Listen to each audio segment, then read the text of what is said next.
Congratulations. You are now a trillionaire, the richest human being who has ever lived on this planet. Let that land for a second. You are worth more than 4 Jeff Bezos combined. If you spent $1 million every single day, you would not go broke for another 2,700 years. But there's a problem nobody warned you about. Everyone on Earth knows. Your face is on every screen in every country. Right now, all at once. Every billboard in Times Square is your face. BBC, CNN, Al Jazeera, every channel on Earth is broadcasting your name right now simultaneously. You hire one bodyguard. The crowd swallows him in 3 seconds. You hire 2. Same result. You finally hire 12 armed operators on rotating shifts. Within 48 hours, you have presidential-level protection. 12 operators. Armed. Rotating shifts. Just to walk from your bedroom to your car. Your Honda Civic is not going to cut it anymore. So you buy Bugatti. Not Bugatti. You buy the entire Bugatti company. $2 billion. $2 billion. That is 0.2% of your total wealth. The equivalent of someone earning $100,000 buying a single jacket. $2 billion is a rounding error in your spreadsheet. Your accountant logs it under miscellaneous. The column just says, stuff. Your apartment building is surrounded by paparazzi, so you buy a compound. 14 acres. Iron gates. A guardhouse manned around the clock. $200 million. The compound has a private road. A guardhouse at the entrance. You cannot even see the main house from the gate. $200 million. Easy. A place that size does not run itself. You need housekeepers, groundskeepers, 2 private chefs, a property manager, drivers, IT staff just for the cameras. You also need a personal assistant who manages your schedule. That assistant is so busy she hires her own personal assistant. This is completely normal now. Within 1 month, 63 people work at your house. The machine runs perfectly. You are comfortable. You are safe. You are bored out of your mind. So you start spending. You buy a Boeing 747 and have it completely gutted and rebuilt as a private flying residence. For $100 million, you buy an island in the South Pacific. $80 million. You also commission the largest private yacht ever built. $600 million. It has a submarine. The yacht has a helicopter pad, a cinema, a full medical facility, a swimming pool, and a submarine bay with an actual working submarine inside it. Here's the part nobody warns you about. $1 trillion grows faster than you can possibly spend it. You get richer while you sleep, every single night. Even if you tried your hardest to spend it all, your investments generate more money than you can destroy. You cannot lose this race. It is mathematically impossible. You wake up tens of millions richer than when you fell asleep every morning without doing a single thing. The math is genuinely impossible to comprehend. Money is handled. Security is handled. The cars, the properties, the staff, all handled. But now you just want coffee. Simple coffee. From your regular place. Your security team needs 45 minutes of advance notice to get you a coffee. 45 minutes. For a coffee. From the place 2 blocks away. When you finally walk in, every single person in the coffee shop stops talking simultaneously. The barista's hands are shaking. Someone is filming from behind a laptop. You get your coffee. It tastes exactly the same as it always did. But everything around it is different. So you stop going there. You do not want to be a nuisance. There is good you can do with this money. Real good. So you write a check for $500 million to disaster relief. $500 million. That morning, the media covers it for about half a news cycle. People are grateful for about 1 day. Then they want more. They always want more. There is no ceiling to this. Relative to what you have, $500 million is what you earn in a slow week. People understand the number, but they cannot feel what it means. Neither can you anymore. The phone rings constantly. But none of the calls are from friends anymore. They are from lawyers, wealth managers, politicians, charity directors. Everyone wants something. Your old friends start to disappear. The ones who still call sound different. Careful, measured, like they are choosing every single word before it leaves their mouth. You invite your college roommate for a weekend at the compound. He says yes before you finish the sentence. He agrees with everything for 2 straight days. Everything. He used to argue with you about everything. Movies, politics, where to eat. He would push back on every single thing you said. That was the entire friendship. On the terrace, you notice his eyes keep drifting. To the jet hangar, to the pool, to the compound. Never once to your face. You see it clearly. Then the lawsuits start. Not 1 or 2. 17 in the first 6 months. People claiming promises from events you have never attended, in states you have never visited. A woman in Arizona claims you verbally promised her $10 million at a fundraiser in 2019. You have never been to Arizona. You have never been to that fundraiser. Your legal team says the word frivolous. So often it stops sounding like a word, but each case costs 6 figures to fight. Each one puts your name in a headline. Each settlement invites 5 more lawsuits. Your legal budget for the year crosses $40 million. You have an entire floor of a law firm working only on your cases.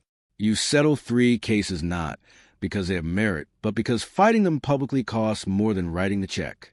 $1 million here, $2 million there. Rounding errors. Then you meet her. Sharp, genuinely funny in a way that catches you completely off guard. 3 weeks and she has not mentioned the money even once. 3 weeks and it starts to feel like something real. Then you notice small things. She mentions your island in a conversation you never had with her about your island. She knows your pilot's first name. You never mentioned him. She knows which car you prefer for the city. Small things. Things you only know if you looked first. Once that question gets in your head, it stays there. Does she like you? Or does she like the compound and the jet and the access to a life she would never touch otherwise? You stop calling. 2 weeks later, she texts twice. Then she stops. And then 2 weeks after that, a tabloid runs a story. Her face, her apartment, her job, all of it. Someone at the restaurant sold the story. A waiter or a valet. Someone who saw you together and picked up the phone. $250,000 for your private moment. She had a private life before you, a normal anonymous life, and you erased it just by sitting across from her at dinner. Your PR team drafts a statement. You send her an apology message. She reads it. She does not respond. The read notification sits there. The cursor blinks. Nothing comes back. Nothing ever comes back. Someone from your past sells a story to a magazine. A joke you made at a party in 2011, stripped of context, printed as a headline, everywhere within 48 hours. People who have never met you now have a permanent opinion about who you are based on something you said in a dorm room 15 years ago. There is nothing you can do. Your crisis team tells you the same thing every time. Do not respond. Responding makes it worse. Every single time. So you sit there and watch it happen. $250,000. That is what your past is worth to someone who used to be your friend. You cannot confront them. You cannot even confirm you know. Your mother calls on a Sunday morning. She sounds exactly the same as she always has. She asks if you're eating enough. She tells you about a bird in her garden. For 10 minutes, your shoulders drop. Your jaw unclenches. You almost forget what your life has become. Then she mentions your brother. And it all comes back. He is behind on his mortgage. His car needs work. You have more money than some countries. You send him a few $1,000,000 that same afternoon without a second thought. He does not call to say thank you. 3 months later, at a holiday dinner, you flew the family to on your 747. He sits at the far end of the table. He does not look at you. He leaves before dessert. He does not say goodbye. A week later, your mother calls again. Different tone this time. Quiet. Your brother said you ruined the family. Your mother is not taking sides. She is telling you because she does not know what to do either. She has security detail she never asked for. You tell Mom you will talk to him. You do not. What would you even say? You cannot unsend the money. You cannot unbuild the compound. The gap is not closable with words. Then your head of security calls a meeting. Someone on your household staff has been feeding information to a tabloid. Consistent. Paid. Your team found a leak through photo metadata. Linda, the housekeeper, Wednesday morning. She is escorted off the property with a cardboard box. She does not look up. The gate closes behind her car. Your team hires a replacement by Friday, but the security camera in the East Wing hallway keeps tracking your movement, every step you take inside your own home. On Tuesday, you take the yacht out. The ocean is so blue it looks fake. The sunset turns everything gold. Dinner is prepared by a chef who trained for a decade in Michelin kitchens. The table is set for one. You get back and go to bed early. Somewhere around 3 a.m. you are awake. The compound is completely silent. You get up and walk the hallways. The cinema has 60 seats. The screen is dark. The library is empty. The theater room is empty. The whole machine is running perfectly. For no one, you go outside. The grass is wet and cold under your feet. You walk to the middle of the 14-acre lawn. You look up. The same stars that were always there. The same stars you used to look at from the roof of your old apartment when the rent was late. The stars have not moved. Everything underneath them has. You stand on the lawn until the cold gets into your bones. Then you go inside. You go back to bed. The machine keeps running. You are the only one who lives here. You return from a week in Italy. Your assistant asks how the trip was. Great, you say. Past the pool you have used 3 times. Past the tennis court you have never touched. Outside the window, security does a shift change. New faces replacing old ones. The groundskeeper rides a mower across the lawn. Over 60 people work here right now. The 7 screens show your portfolio, your companies, your calendar, and a news ticker that mentions your name twice in the first 30 seconds. Every morning, like this, you are worth $1 trillion. You have a compound, a yacht, a jet, a private island, 63 staff, 12 bodyguards, and not a single person who treats you normally. The coffee tastes the same. The stars look the same. The grass feels the same under your feet. But you are the only one who knows that, because nobody treats you the same. The world is still in the palm of your hand, but your hand is getting tired, and there is nobody left who would notice if it dropped. You could buy anything, go anywhere, do anything. The only thing you cannot buy is the thing you want most. For someone to just sit across from you and tell you that you are wrong. The funniest part is the math. $1 trillion. And the thing you actually want costs $0. It was always free. It is just no longer available to you. This is not a story about wealth being bad. This is a story about scale. When the scale of your life changes as drastically, the shape of every human relationship changes with it. Nobody prepares you for the specific loneliness of being watched by everyone and known by nobody. That particular loneliness does not have a name yet, but you live in it. The bodyguard formation moves everywhere you go. The legal team files every week. The screens glow every morning. The machine does not stop. It does not need you to operate. But here is what nobody tells you.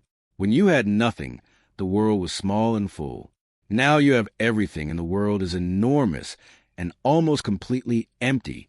The stars have not moved. The coffee tastes the same. The grass feels exactly the same under your feet. You're the only one standing on 14 acres in the middle of the night who knows that. You are the richest person in the history of the planet. And right now, the most honest relationship you have is with a security camera in the East Wing hallway. Think about that. You go back to bed. The ceiling is very white. The master suite is much bigger than your old apartment. You lie there. The compound is dead silent. You are the only one who lives here. $1 trillion. 14 acres. 12 bodyguards. 63 staff. A Boeing 747. A mega yacht. A submarine. A private island. One place setting at dinner. Every night. The world is still in the palm of your hand. You just cannot remember the last time you used that hand to shake someone else's without them wanting something from it. The coffee place closed down 6 months after you stopped going.